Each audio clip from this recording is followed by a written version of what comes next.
Đây khơi có vật chả nữa. Đây là rau mùi tàu nhá, mong chịu có vật chả nó mê hô đi chào khơi cho một cho thì tàu rồi nhúng nó nữa chê rồi mình sẽ đi hái quả. Cái này là chanh, cái này không phải chanh mà cái gì nhỉ, quên. Cái này là gì, móng chiều hoa chỉ lựa, móng chiều hoa chỉ lựa cái mô hoa giờ đây chua lắm này, cái mô hồ chỉ lừa cho nên cái mô hồ chỉ lừa nó cái hô cái mô chỉ lừa câu này đây hái về cho mấy cái bà bầu nó ăn. Ê, dạ.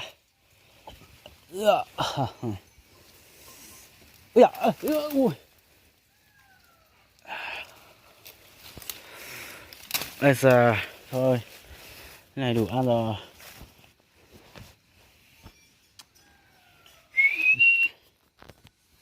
Rồi, hái quả này về ăn tối ạ.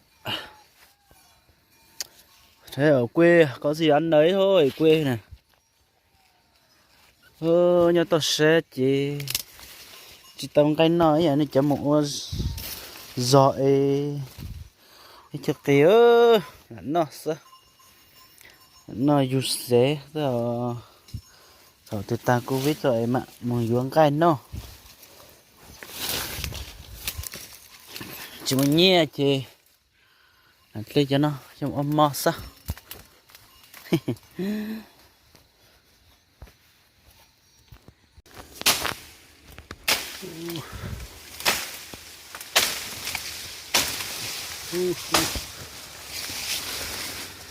Ăn tê nữa.